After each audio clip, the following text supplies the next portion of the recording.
Alhamdulillah alladzi bi ni'matihi tatimmu shalihat. Alhamdulillahilladzi ala kulli hal. Alhamdulillahilladzi ahyana ba'da ma amatana wa ilaihin nusyur. Asyhadu an la ilaha illallah wa asyhadu anna Muhammadan 'abduhu wa rasuluh. Allahumma bika asbahna wa bika amsayna wa bika nahya wa bika namut wa ilaikan nusyur. Allahumma anfa'na bima 'allamtana wa 'allimna ma yanfa'una. Allahumma inna nas'aluka 'ilman nafi'a wa rizqan thayyiba wa 'amalan mutaqabbala. Jamaah rahimakumullah, alhamdulillah kita puji Allah Subhanahu wa taala dengan mengucapkan alhamdulillahi rabbil alamin. Allah telah beri kepada kita nikmat, kita bisa bangun kembali, diberi usia masih oleh Allah. Kita belum wafat, Allah beri kita kesehatan bisa melangkahkan kaki ke masjid ini, dan yang paling besar adalah Allah masih menyemayamkan iman di dada kita sehingga kita selalu konsisten dalam bertakwa kepada Allah Subhanahu wa taala. Waqala Nabi sallallahu alaihi wasallam, Rasulullah sallallahu alaihi wasallam bersabda, jika Allah menghendaki kebaikan kepada seseorang, maka orang itu, kata Nabi, ditolong oleh Allah. Jika Allah menghendaki kebaikan kepada seseorang, maka Allah menolongnya. Anas bin Malik bertanya, ya Rasul, bagaimana caranya Allah menolong seorang hambanya itu? Kata Nabi, Allah menolongnya sebelum ia wafat. Allah jadikan dia senang, suka beramal saleh, suka mempersiapkan diri sebelum ajal menjemputnya. Berarti Allah sedang menolong kita ini. Kalau kita suka beramal saleh, suka mengkaji, belajar, baca Quran dan semua amal saleh, berarti itu tanda Allah sedang menolong kita agar tidak diazab, baik di kuburan maupun di neraka. Nauzubillah. Kita pupuk iman kita ini konsisten, komitmen ya, karena Allah itu suka amalan yang kontinu, istiqamah ya, capek terus, datang terus belajar sampai ajal menjemput kita. Mudah-mudahan Allah selalu pelihara kita, Allah terima amal soleh kita, dan Allah wafatkan kita husnul khatimah. Amin. Baik, kita lanjutkan kajian tentang kesalahan-kesalahan dalam sholat. Berulang kali tentunya saya mengingatkan, karena ini sangat rawan terjadi di antara kaum muslimin ya, sehingga kadang-kadang di berbagai tempat saya ulangi ini, tentang seseorang sholat berjamaah, dia tidak dianggap dapat satu rakaat kecuali jika dia sempat mengucapkan subhana rabbiyal azimi wa bihamdi ya. Jadi kalau kita ngejar imam, Allahu akbar kata imam, kita datang Allahu akbar subhana rabbiyal azimi wa bihamdi sami'allahu liman hamidah, berarti orang itu dapat satu rakaat. Tapi kalau dia datang Allahu akbar kata imam, datang dia, begitu dia mau ruku, sami'allahu liman hamidah, dia ruku tetap, dia baca 3 kali pun, maka dia dianggap tidak dapat rakaat itu. Kenapa? Posisi iman sudah i'tidal ya. Ini banyak ditemukan ini, sehingga sholat pun dia zuhur jadi 3 rakaat, maghrib jadi 2 rakaat ya. Kenapa? Karena dia tidak mendapatkan 1 rakaat. Kata Nabi, man adrakar ruku adraka raka'ah. Barang siapa, kata Nabi, mendapatkan ruku bersama imam, maka dapat 1 rakaat dia. Ya, ini sering terjadi. Ya. Kadang-kadang begini, orang yang salah itu kadang-kadang dia tidak mengaji gitu, rajin dia sholat, pas pengajian pulang dia, bagaimana sampai pengetahuan ini ke dia? Satu. Yang kedua, sholatnya berdiri-diri gitu, mengejar imam itu jangan dengan 1 ruku, Jangan dengan satu takbir. Begitu Allahu Akbar langsung di Allahu Akbar. Tapi hendaknya dia takbiratul ihram dulu, yang rukun. Allahu Akbar baru Allahu Akbar. Yang ketiga, imam tidak langsung dikejarnya. Ini pengulangan yang lama-lama ini ya. Ya, supaya diingat kembali. Ada orang mendapatkan imamnya sujud, dia berdiri-diri menunggu-nunggu naik ke atas. Itu kesalahan. Fama adraktum fasallu wa ma fatakum faatimmu. Kata Nabi, apa saja yang kau temui imammu itu langsung kejar dia, dapatkan dia, laksanakan ibadah. Bukan ditunggu-tunggu naik ke atas gitu. Ya, itu kesalahan-kesalahan. Nah, terbuka aurat. Ya, perempuan jangan sampai ke sini. Ini aurat ini. Batas dagu inilah yang perempuan itu wajah itu. Kalau sudah ke sini kelihatan, apalagi kuping di sini, itu aurat, berdosa membukakannya. Ya, persis pria jogging, celana pendek hari Ahad umpamanya.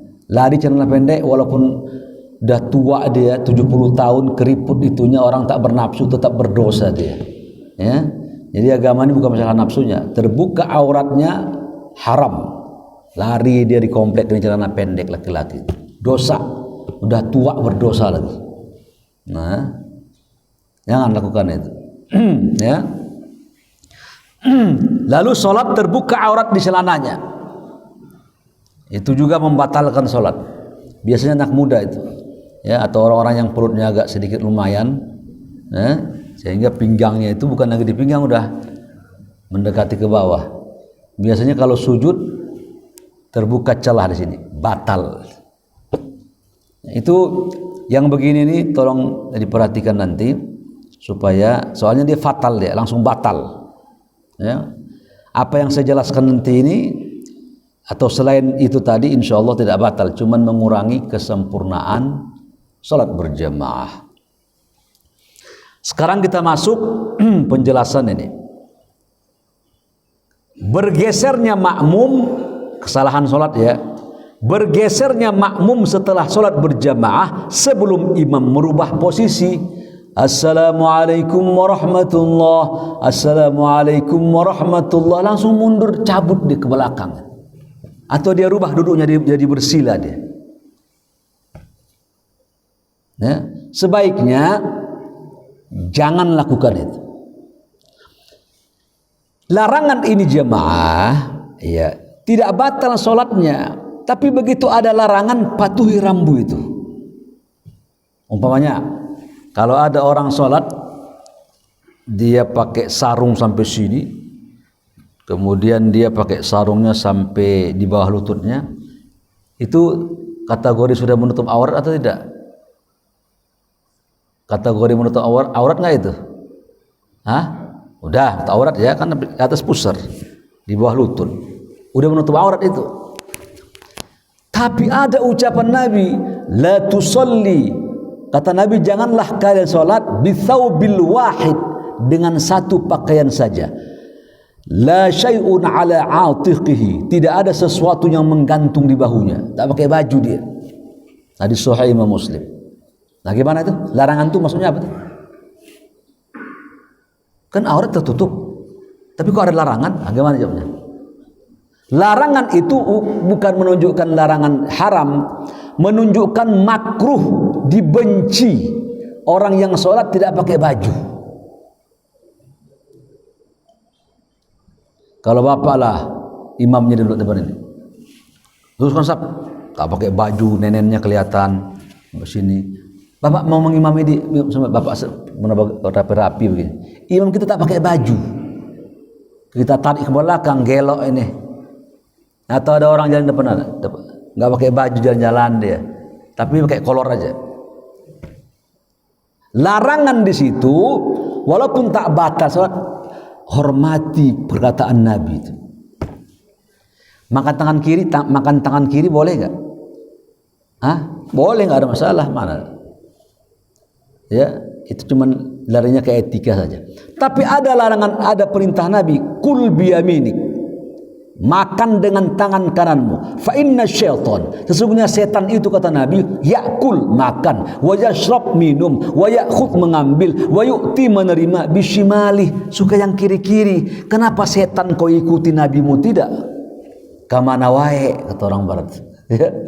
Kemana aja ini cara memahami agamanya? Ada nggak di sini begitu? Suka kiri-kiri gitu? Hah? Kalau ini sadar dia lakukan juga bisa berdosa, dia mengingkari nabinya. Jadi orang-orang yang suka menentang sunnah-sunnah Pak, itu kategori sombong. Ya, saya sudah pernah sampaikan ada orang makan tangan kiri. Begitu tangan kiri dia, kata Nabi, makan tangan kananmu. Tak sanggup saya, padahal tangan kanan saya sehat aja. Apa terjadi?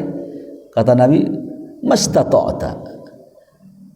Memang kau ini enggak sanggup menggunakan kananmu, kata Nabi, tidak ada yang merintangimu agar engkau mendengarkan ucapanku illal kibr, engkau ini sombong.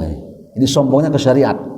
Fama rafa'a ila fi, setelah itu tangan kanannya lumpuh dan mati sebelah. Hadis sahih Imam Muslim. Nah, jadi ada larangan. Hormati larangan itu dan rambu-rambu itu. Itu caranya.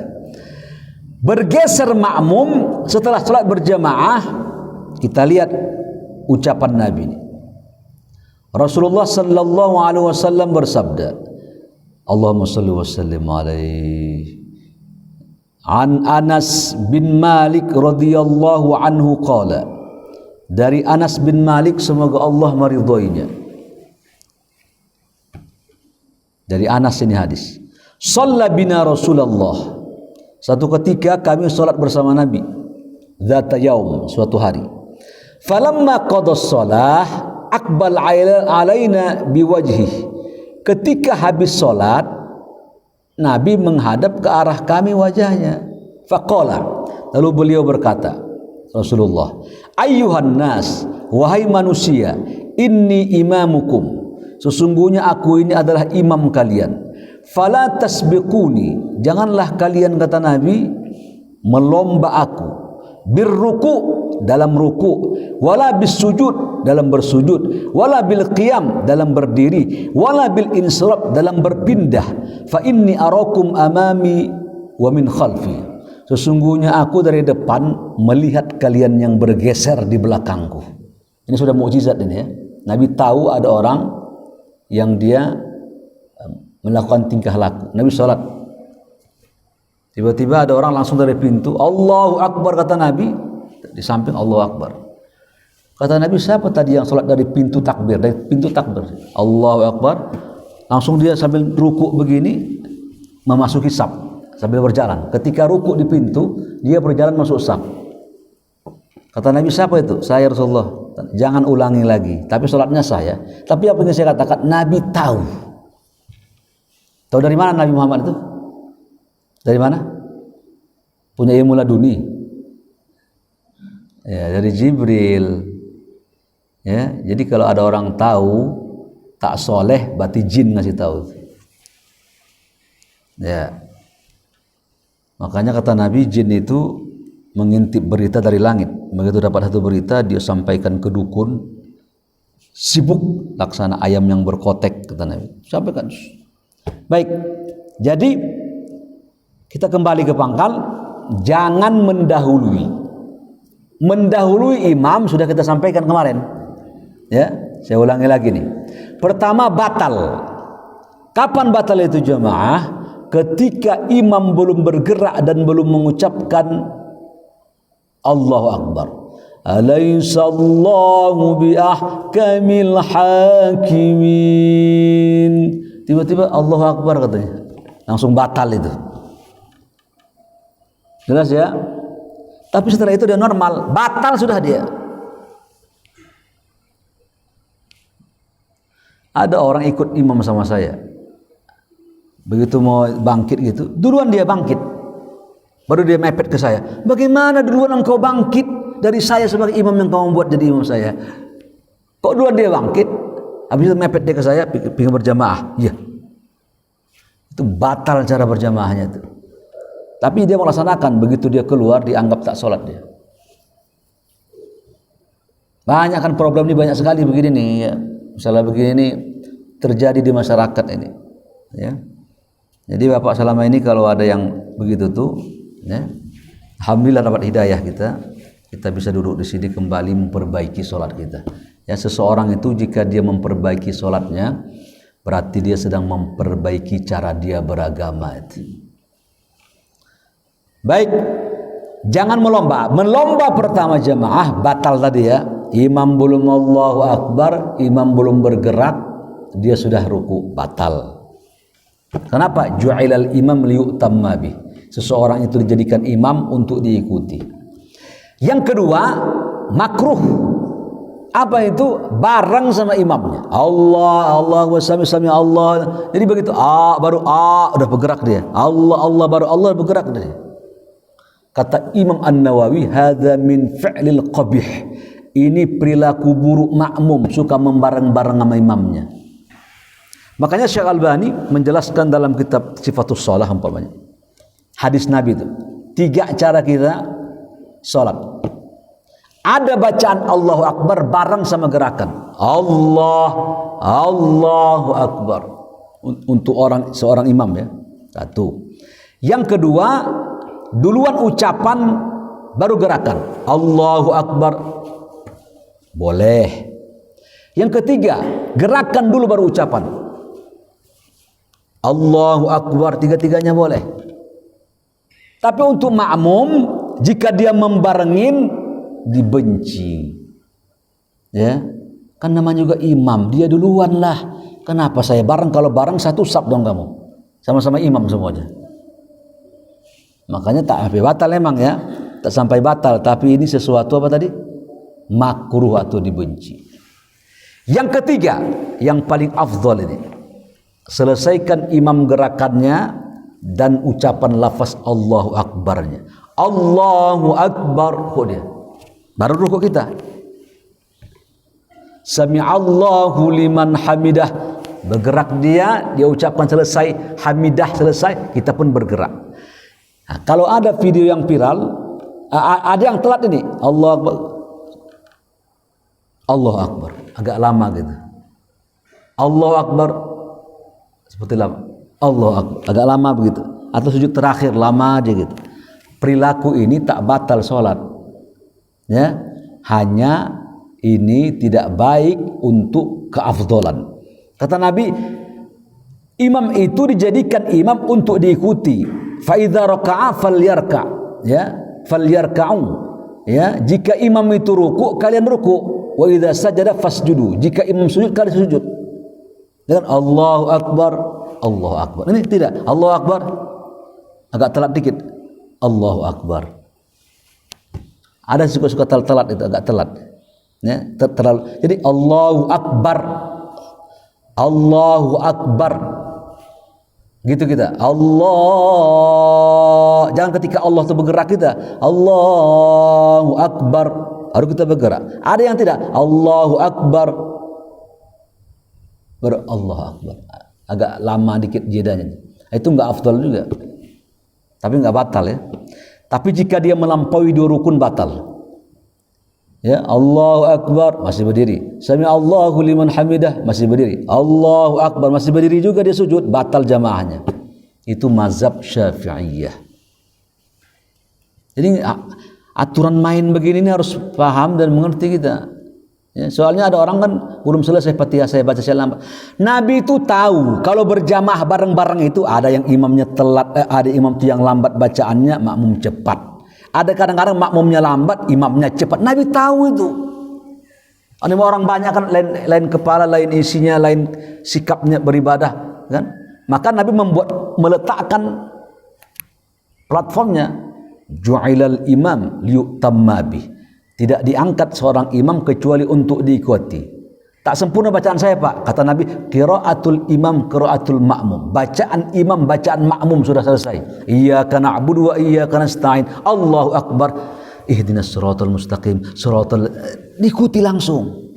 Bacaan engkau sudah aman itu sama imam. Ya, jadi kita beribadah itu ibu-ibu ya. Ya. Ibu-ibu, saya harus tegur. Ibu-ibu, beribadah itu bukan masalah banyaknya, tapi benarnya. Tolong dicamkan itu. Kita beribadah ini bukan masalah banyaknya kita lakukan ibadah, bukan masalah. Tapi benarnya, dulu saya berpikir menghatamkan 30 juz Quran besar pahalanya, satu huruf 10 pahala. Tapi kata Ibnul Qayyim tak begitu, membaca selembar aja atau setengah lembar, pakai tajwid, tahsin yang benar, habis itu dia lihat terjemah, dia renungi ayatnya, lebih afdal daripada menghatamkan 30 juz. Kita tidak perlu kuantitasnya, tapi apa? Kualitas. Ya. Mengaji sering, tapi yasinan aja, tahlilan. Di mana ilmunya? Kadang-kadang ustaz atau ustazahnya menjelaskan cuma sifatnya iman takwa. Di mana ilmunya? Itu sentuhan. Nah, saya sering membedakan antara pengajian sama pengkajian. Ya, sekarang udah banyak ibu-ibu yang sudah saya ikuti itu ya, pengkajian, mengkaji, pingin ilmunya. Nah, itu bagus ya, bukan sekedar pulang pingin baca ya. Kalau yasin itu di rumah aja, mau tahlil sendirian di rumah cukup. Ya. Kalau ilmu tidak, dia harus melalui guru. Baik, kita kembali ke sini. Lalu berikutnya, dengan landasan hadis ini, maka dalam fatwa Syekhul Islam Ibnu Taimiyah menjelaskan, apa itu? Hendaknya makmum tidak berdiri pergi meninggalkan tempat sholat kecuali setelah imam berpindah atau menggeser arah duduknya dari arah kiblat. Nah, barulah kita makmum ini mulai bergeser. Kalau yang masih di depan dia belum bergeser, assalamualaikum, mungkin ada yang gerah langsung mundur. Jangan dulu, tahan beberapa saat. Bukan tak boleh, dibenci atau makruh ya, makruh itu dibenci. Baik, berapa lamakah jarak antara salam dan bergesernya sang imam? Berapa lama itu? Kan kita bicara ke imamnya. Imam ini berapa lama dia harus menghadap ke jamaah? Berapa lama saat? Beberapa saat. An Aisyah radhiyallahu anha qalat kana Rasulullah sallallahu alaihi wasallam. Nabi bersabda, "Idza sallam, jika bersalam Nabi Muhammad, lam yaq'ud, tidaklah dia duduk illa bimiqdar, kecuali seukuran Allahumma antas salam wa minkas salam tabarakta ya dzal jalali wal ikram." Langsung bergeser Nabi. Atau hadis kedua, kana Rasulullah idzan sarafa min salatihi istighfar. Jadi istighfar, astaghfirullahal azim, astaghfirullah, Allahumma antas salam wa minkas salam tabarakta ya dzal jalali wal ikram. Langsung Nabi berputar. Begitu Nabi berputar, makmum sudah boleh bangkit dari tempatnya itu. Apa hikmahnya kata para ulama? Pertama, takut imam ini tiba-tiba dia nanti sujud sahwi. Karena dalam mazhab Syafi'i sujud sahwi itu boleh sesudah salam. Makanya tunggu besar. Ya, jangan langsung. Coba kalau itu Allahu Akbar, kan makmum dianjurkan juga sunnah sujud sahwi itu.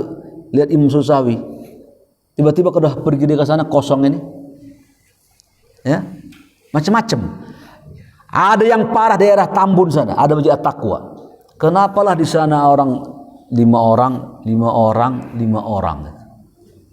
Kenapa bolong-bolong begini? Lihat orang awam tuh Pak ya, lihatlah.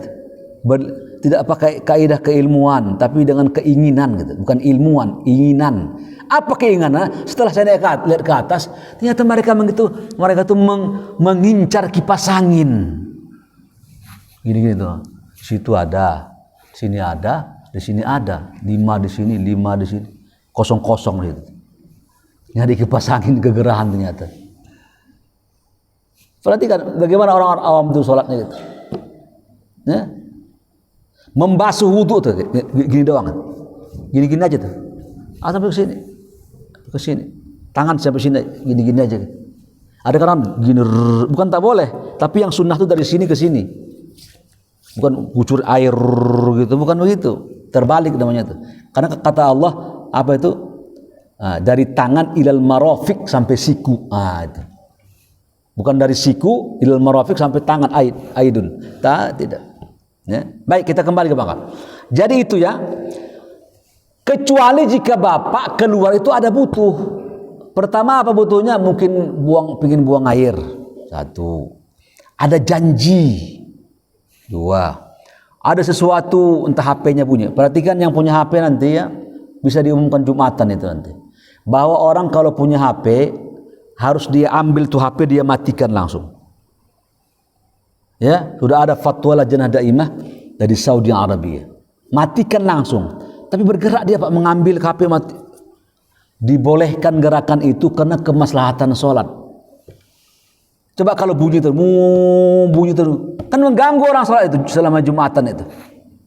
Ya, maka pengumuman bagi yang punya HP tolong dimatikan, di silent atau dimatikan beberapa saat.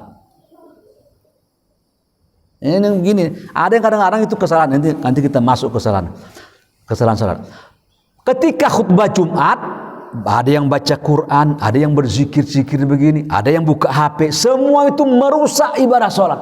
Kata Nabi, man lakoh hasad. Barang siapa, kata Nabi, menubruk-nubrukkan 2 batu itu, tek gitu. Mungkin sekarang tasbih itu. Maka sia-sialah Jumatan dia. Hadis Sahih Imam Muslim. Nah, sebenarnya kota amal juga sama itu. Ya, kota amal. Tapi memang anehnya begini Pak, orang ini ramenya ketika sudah khutbah tuh. Kita butuh duit juga, jadi susah buah cuma lakam aja. Ya, jamaahnya lambat datang. Ya, jadi jangan ada menyibukkan ketika Jumatan itu. Jangan baca Quran, jangan buka HP. Ada anak kecil tuh ke HP main game dia, anak muda saya lihat. Ada yang masuk telepon ke HP ketika khutbah. Nggak boleh. Itu bisa membatalkan Jumatan. Jadi banyak tingkah laku yang kejadian begini nih yang kita dapatkan ya. Mungkin tidak tahu, ngobrol gitu di pojok dan lain sebagainya. Baik. Terus begini, kalau dia buru-buru tadi, bolehkah dia zikir sambil berjalan? Cabut langsung dia karena dia mungkin ada kebutuhan. Astagfirullah, sambil jalan, Allah mantas salam, langsung lantas jalan dia. Ya, sekarang saya bertanya, berzikir dia sambil jalan boleh nggak? Hah? Boleh, mana dalilnya? Alladzina yadhkurunallaha, orang-orang yang berzikir kepada Allah. Alladzina yadhkurunallaha qiyama, berdiri, wa qu'uda, dalam kondisi apa? Duduk, wa ala junubihim, dan dalam berbaring. Jadi hukumnya boleh ya. Saya butuh ibu-ibu teringat dia. Ternyata kompornya boleh matiin. Bangun bangkit langsung astagfirullahaladzim, Allah mantas salam, sampai matikan wa ikala yaurus salam fahaina rabbana. Ya, itu hukumnya dibolehkan ya, kalau dibutuhkan membaca zikirnya sambil jalan. Tentu yang idealisnya dia duduk, dia selesaikan. Itu idealisnya. Sebab jika dia tak lakukan zikir kan nggak masalah, karena kan sunnah, bukan kategori sholat itu. Ini kadang-kadang ini orang ini tak bisa memilah ini. Katanya melafazkan niat itu hukumnya bid'ah. Ya, itu kan di luar sholat. Usolli Allah itu baru sholat. Allah itu baru sholat dia. Ini kan di luar. Masih berniat begini nih. Ya, terlalu cepat gitu dia mengambil keputusan, langsung salah ya. Baik. Sekarang kita masuk. Wa yakrahu, dimakruhkan seorang imam setelah sholat 5 waktu, setelah jadi imam dia, mustaqbilal qiblah, menghadap kiblat di belakangnya makmum itu. Bagaimana Pak? Sepertinya saya yakin sudah baca istighfar 3 kali imam ini, sudah baca Allah, tapi dia ke depan aja begitu. Maka Bapak boleh bergeser. 1. Yang kedua, jika imam ini tetap ke depan, dibenci imam itu jika dia di depan menghadap terus ke depan, tak menghadap jamaah dia. Makruh wa yakrah, maksuhu, diamnya ajul imam, seorang imam kathiran, banyak, ba'dal maktubah, setelah sholat 5 waktu. Lihat jamaahnya. 1. Yang kedua juga makruh nanti dalam Imam Baihaqi ya, dalam satu riwayat mukhtasar ya, bahwa imam itu sholat dia ba'diyahnya di mihrab juga itu, mundur ke belakang, kata Ibnu Hajar al-Asqalani, supaya menghilangkan kesombongan di depan imam ya, mundur ke belakang masuk sini, kecuali jika di sini full. Yang begini tak masalah, tinggal lagi kan kita baru dengar kita. Oh, ada larang, ada. Jadi wa makatsuhu. Jadi dianjurkan imam itu menghadap jamaah kecuali jika dia menghadap di belakangnya kaum perempuan. Saya jadi imam sendirian di depan di Panglima Polim, agak berjarak jauh dikit ibu-ibu itu. Kalau saya menghadap ke ibu-ibu kan gawat urusan, ya, mana mandang jadinya. Maka saya tak dianjurkan menghadap ke arah jamaah, tapi saya tetap ke depan karena fitnah lebih dijaga daripada kesunahan itu. Ya, atau orang itu bukan nggak mau ini Pak Parkinson apa itu, lehernya nggak bisa menoleh. Oh, berarti punya penyakit dia. Kenapa dipilih imamnya yang punya penyakit? Ya. Jadi banyak kejadian ya. Ya, banyak kejadian seperti sholatnya Panji Gumilang itu. Dia duduk, makmum berdiri itu. Gimana itu? Nabi Muhammad sholat, Nabi duduk waktu itu. Nabi melihat sahabat itu pada berdiri. Kata Nabi duduk. Dia tidak, dia duduk, makmum berdiri. Dari mana ilmunya itu? Pengetahuannya. Memang ini orang sombong ya. Ada angkuhnya. Ya, bahkan MUI dia tantang. Ya, jadi ini sudah karakter buruk, sudah rusak. Jadi kadang-kadang beragama itu begini Pak, ada terlalu ke kanan dia ekstrim, ya, ada tuh menyalahkan orang semua aja, ekstrim kanan sih pemahaman dia, sunnah, tapi terlalu ke kanan sehingga dianggap semua ini salah, zikir habis sholat salah segala macam. Ada terlalu ke kiri, ekstrim juga sehingga liberal dia. Liberal itu namanya. Liberal itu lalu melepaskan konsep-konsep yang seharusnya sudah mapan, seperti ungkapan beliau katanya bahwa Quran itu adalah perkataan Nabi yang asli, kan begitu ya. Kalau lihat perkataan Nabi asli Quran itu nyeleneh itu. Karena kata para ulama Quran itu ibu bapak tidak keluar dari 4 definisi ini. Sepanjang ulama dulu sampai sekarang ulama salaf dan ulama khalaf modern dan yang dulu sepakat 4. Pertama, Quran itu kalamullah, perkataan Tuhan. Bagaimana dia meretas ekstrim, berarti sekuler dia. Keluar dari jalur, ada yang membela. Memang orang besar itu kadang-kadang nyeleneh tuh. Ada tuh kata dia, iya orang tuh nggak jadi orang besar kalau nyeleneh dia. Nggak bisa kalau mati dia gitu, mati kafir itu, mati murtad karena dia merusak syariat. Kalamullah. Terus yang kedua apa definisi Quran? Al-munazzal ala Muhammad, diturunkan kepada Nabi Muhammad. Yang ketiga al-muta'abbad bitilawati, bacanya berpahala. Yang keempat dibuka surat Fatihah, ditutup dengan surat An-Nas. Kalamullah. Baik, sekarang kita melihat posisi imam setelah sholat. Ke arah mana Pak imam ini sholat? Langsung dia berbelok ke jamaah begitu 180 derajat, atau dia ke kanan 80 derajat 90 derajat. Mana yang benar? Ayo kita lihat sekarang ini. Jadi begini, tujuannya begini. Setelah nanti tahu begini nih, kita tak cepat menyalahkan orang. Oh, ada yang begini kok gitu. Ada yang begini, seperti orang sholat dua-dua kakinya begini, berdiri dua-dua begini. Soalnya kan satu kan harusnya tawarruk ya, iftirash, pantat kakinya dia dudukin. Ini tidak, dua-dua berdiri begini. Kalau Bapak tak tahu itu akan dikatakan salah itu. Padahal itu boleh ya. Baik. Yang pertama, mengarah ke kanan. Siapa yang pendapat ini? Mazhab Malikiyah, Syafi'iyah, dan sebagian mazhab Hanabilah. Mazhab Syafi'i yang kita pakai negeri ini, kalau imam itu habis sholat setelah istighfar Allahumma anta salam, mengarah ke kanan. Posisi dia ke utara mengarah, makmumnya sebelah kanan. Jelas itu ya? Dah. Itu berarti harus mengarah kanan. Mana dalilnya? Anil Barra bin Azib, kami sholat di belakang Nabi, ahbabna, kami suka sekali sholat di belakang Nabi itu, annakuna an yaminihi, berada sebelah kanan, yukbil alaina biwaji, karena Nabi itu suka mengarahkan wajahnya ke arah kami dari kanan itu. Lalu Nabi berkata, ini Pak, ya, Kan ada orang assalamualaikum warahmatullahi wabarakatuh, ini as'alukal jannah. Assalamualaikum warahmatullahi wabarakatuh, wa na'udzubika min adzabin nar. Ada begitu. Itu tidak ada dalilnya. Yang ada ini nih. Kalau bapak ke kanan begini, ini bacaan Nabi, Rabbi qini adzabaka yauma tab'ats au tajma' ibadak. Hadis sahih Imam Muslim. Panjang ya? Atau pendekkan, Rabbi qini adzabak. Ya Allah, lindungi aku dari azabmu. Ini ada bacaannya. Bukan kosong aja Assalamualaikum.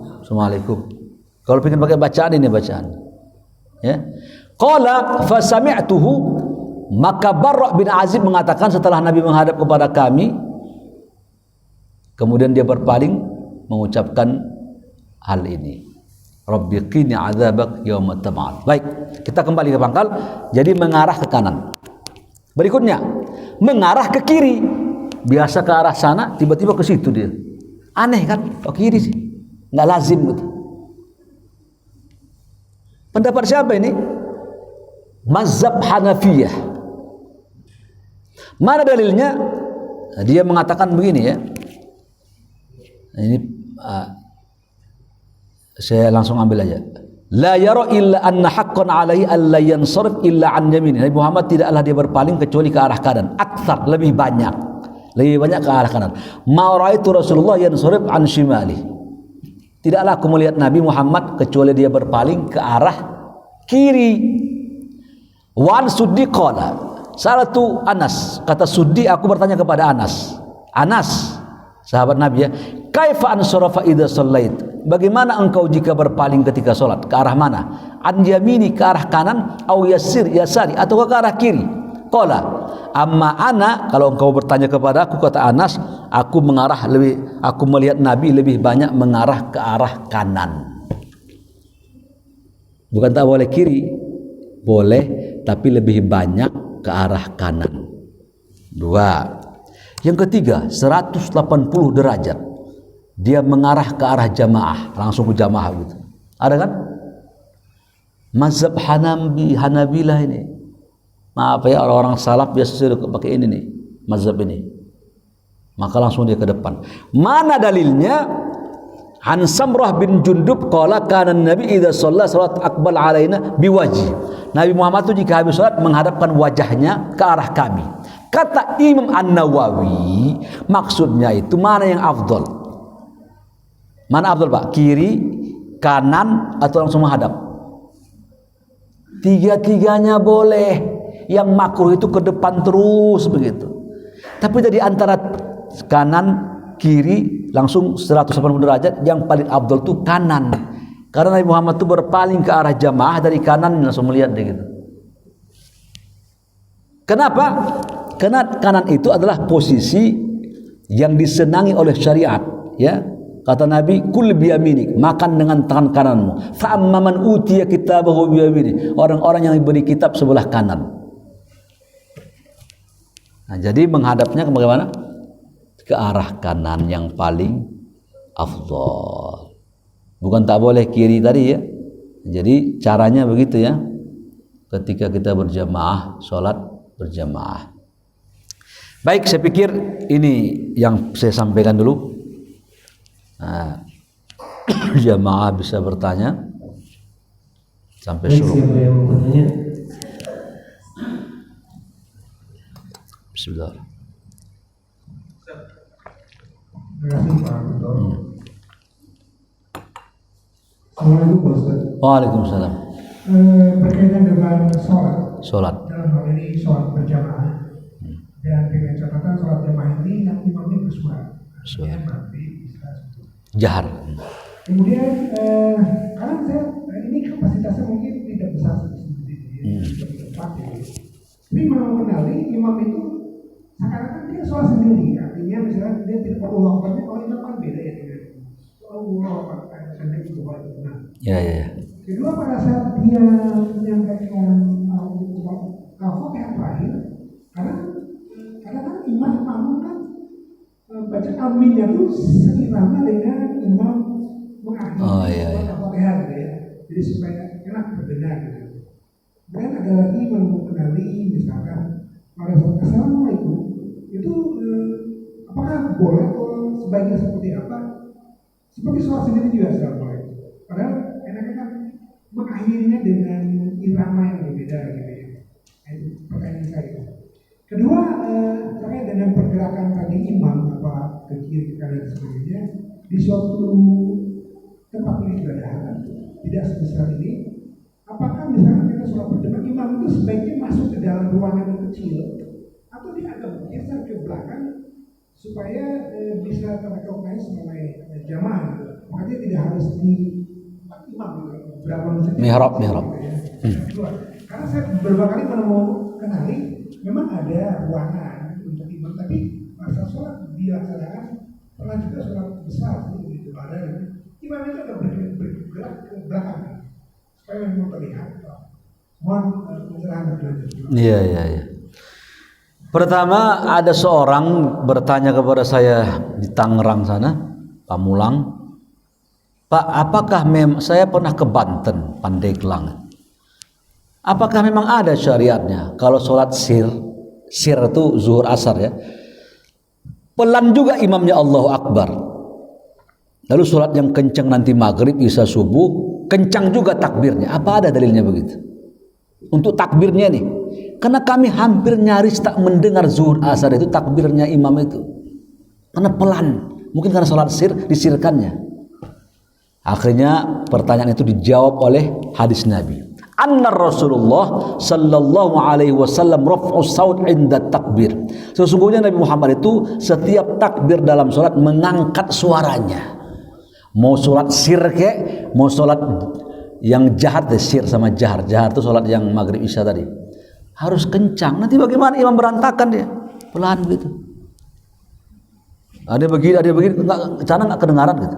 Ini imam enggak benar ini. Ya. Itu nanti begini, kesalahan itu nanti bukan makmum aja, imam juga salah. Jadi bagaimana etikanya? Imam kencangkan takbirnya. Dulu Nabi Muhammad tuh tak ada speaker kan. Beliau itu ketika sholat waktu itu di Namirah Arafah, jamaah waktu itu haji hampir 10.000 pasukan. Bagaimana 10.000 ke sana jauh? Allahu Akbar. Tak kedengaran, disambut sama Ali. Allahu Akbar di tengah-tengah sana. Sambut lagi ke belakang. Sambut lagi. Namanya mukabbir as-saut, pembesar suara. Ya, sebenarnya kata para ulama, kalau imam terdengar Allahu Akbarnya, ini tak diperlukan lagi tukang sambung-sambung nih kayak Masjidil Haram. Allahu Akbar. Sami'allahu liman hamidah. Ini dikaji nih. Tak perlu ini. Tapi ada yang protes, Pak.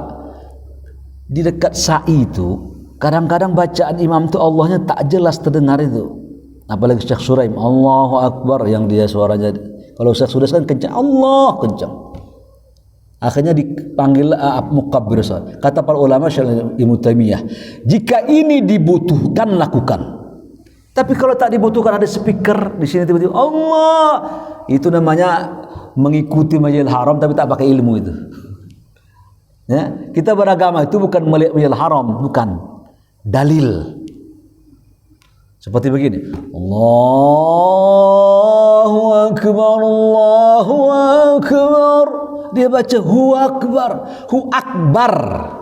Enggak ada huwa di situ.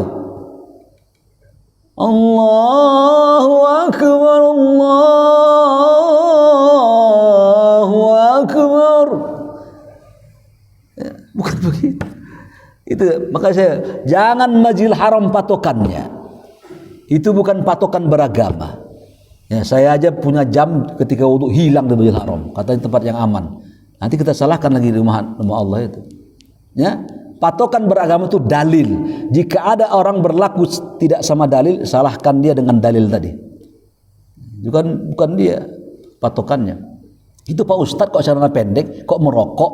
Nah, berarti salahkan. Jangan panutan kita jadinya bukan. Ya. Baik, itu ya. Jadi kalau dia sholat jadi imam, kencangkan bacaannya sebutuhnya ruangan itu. Ya, teriak-teriak kencang. Padahal ruangan itu kecil. Satu, pokoknya terdengar saja makmum cukup. Yang kedua tadi apa tadi itu? Oh iya ya. Waladhdallin. Tadi katanya Pak kan imam duluan. Saya lupa menyampaikan. Pengecualian kata para ulama untuk amin bareng. Waladhdallin. Amin. Jangan amin kata imam. Amin kata bareng. Enggak, bareng untuk ini nih.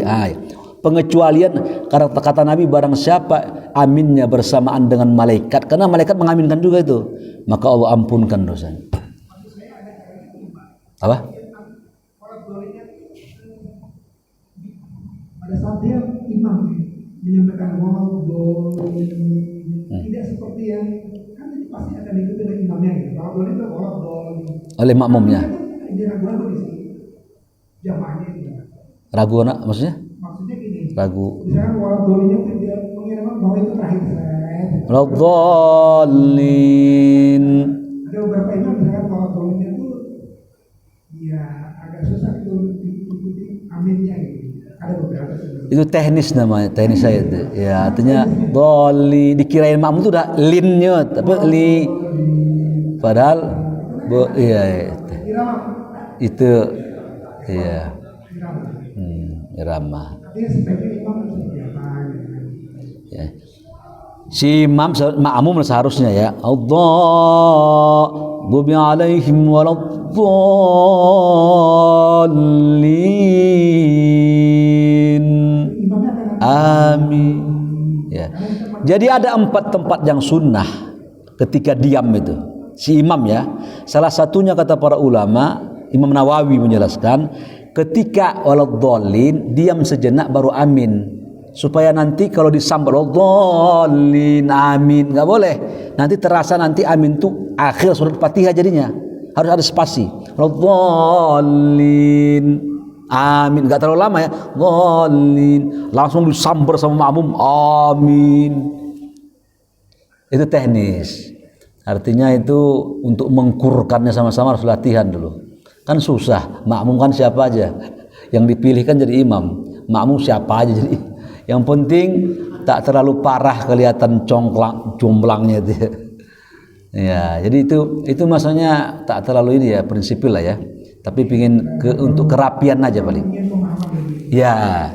Jadi patokannya kadang-kadang si imam ini tak mau baca dia, diam dia amin, makmum kata bilang imam harus mengatakan amin juga. Waladdallin redaksinya amin, bukan amin, salah ya, yang panjang ujungnya ya. Kabulkanlah ya Allah dah ya. Jadi emang yang berikut terakhir tadi apa tadi? Assalamualaikum. Assalamualaikum. Imam itu sebaiknya dipanjangkan atau seperti sholat sendiri? Apa dipanjangkannya apa ini? Salamnya? Maksud saya gini. Assalamualaikum. Dia bilang assalamualaikum warahmatullahi wabarakatuh. Konteksnya sebagai imam. Jadi imam. Jadi begini Pak. Assalamualaikum. Waalaikumsalam kata Nabi pahalanya 10. Assalamualaikum warahmatullahi. Waalaikumsalam warahmatullahi 20. Assalamualaikum warahmatullahi wabarakatuh. Waalaikumsalam warahmatullahi wabarakatuh 30. Jadi boleh pendek, boleh panjang. Ini tergantung kita. Assalamualaikum warahmatullahi wabarakatuh. Lebih afdol.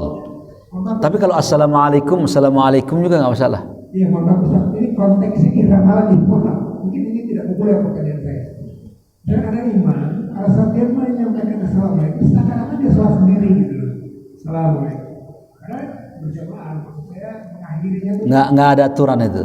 Ya, mau pendek assalamualaikum nggak apa-apa. Assalamualaikum warahmatullahi boleh. Waalaikumsalam warahmatullahi itu nggak terlalu dibahas pada ulama ya.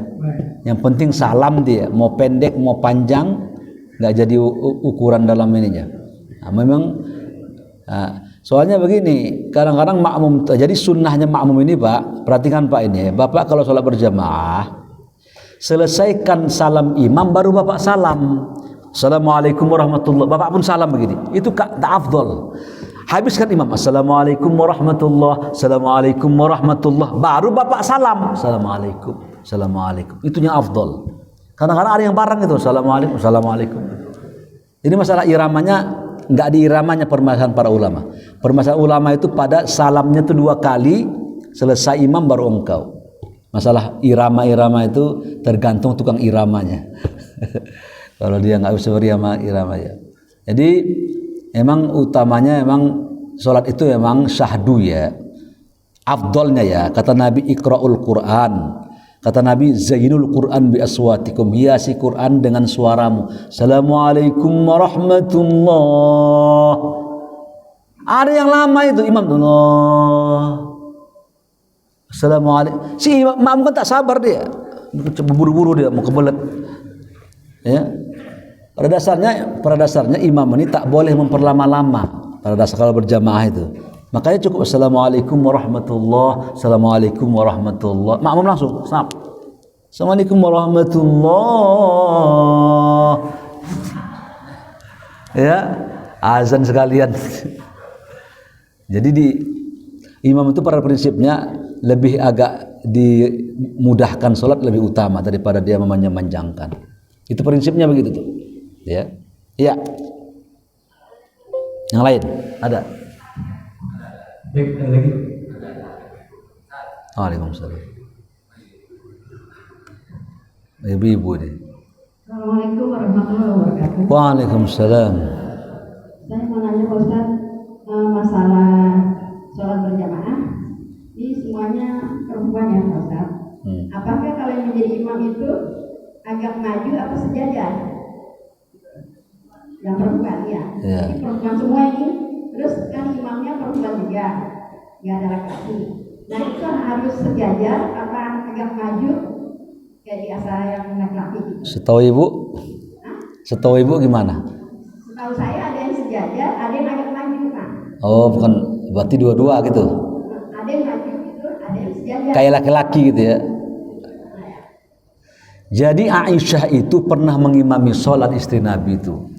Maka Aisyah itu berada di tengah-tengah kaum perempuan tadi. Maju sedikit setapak. Jadi sholat berjamaahnya perempuan itu relatif sejajar. Untuk membedakan setengah tapak inilah maju Aisyah. Ya, tidak seperti laki-laki di depan. Ada perempuan begitu? Ada, berarti ini belum ngaji nih orang ini. Belum ngaji namanya, ibu-ibu ini belum ngaji. Allahu Akbar. Qori'ah lagi dia Maria Ulfa. Ya, nggak boleh. Ya, tapi batal nggak sholatnya? Tak sampai batal. Itu persis satu saf laki-laki dengan perempuan seperti Panji Gumilang boleh tidak? Ya, satu saf itu perempuan. Di Atin terjadi tuh sini perempuan, sini laki-laki satu saf. Ya, jumhur ulama Malikiyah, Syafi'iyah, Hanabilah tak batal. Cuman dibenci dan makruh.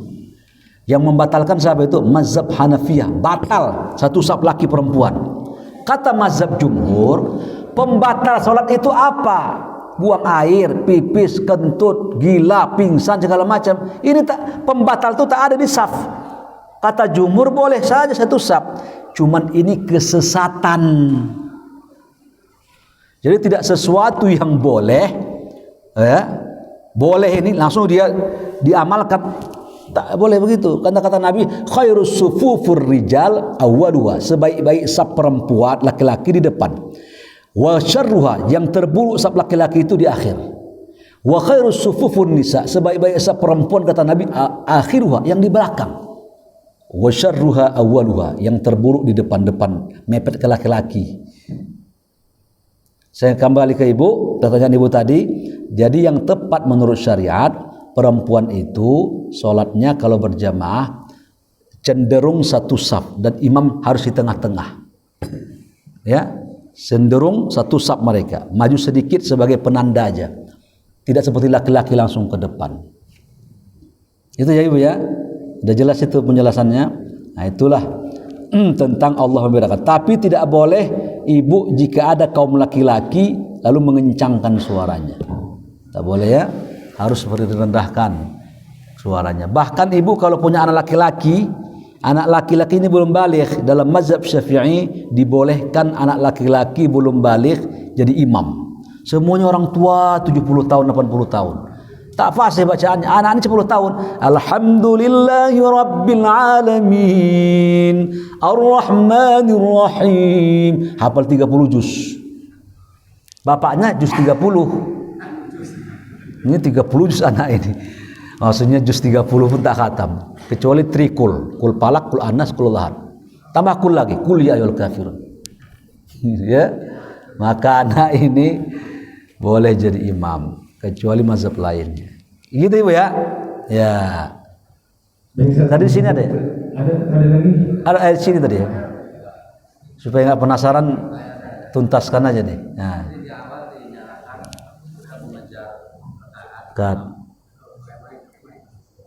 Mengejar rakaat. Mengejar rakaat supaya tidak ketinggalan.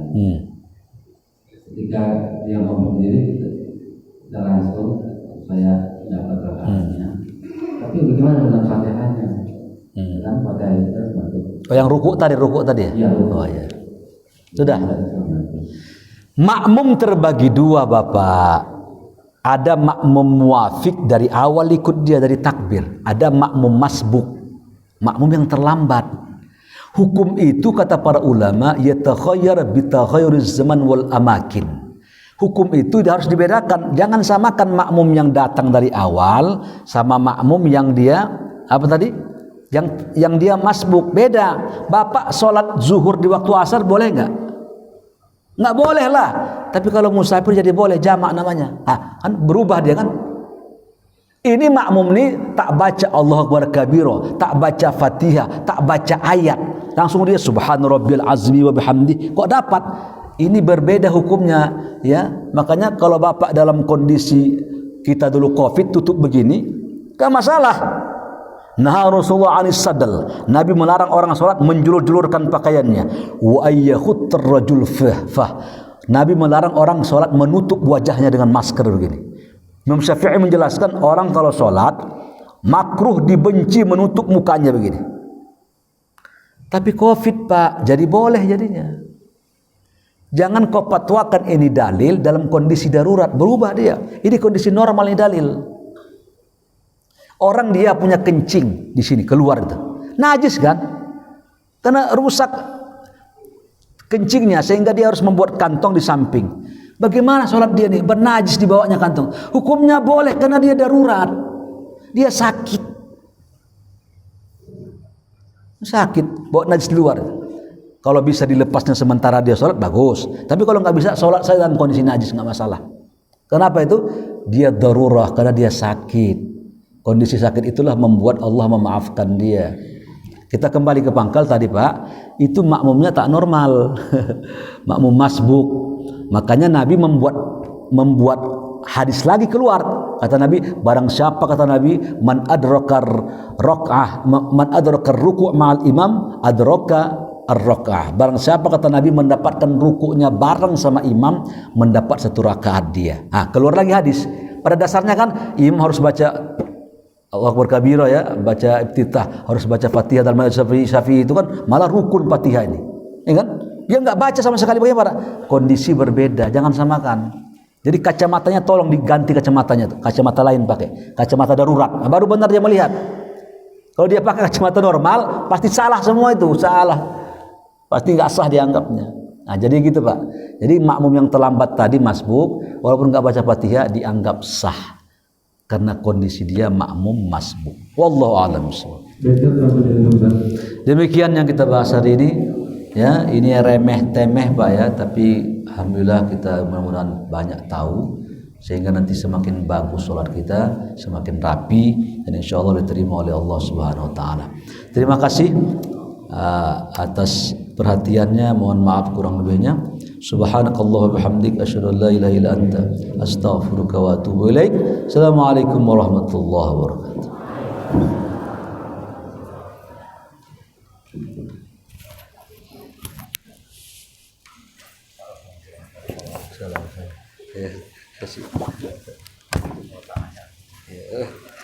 Habis waktu ya. Gimana? Assalamualaikum. Alhamdulillah.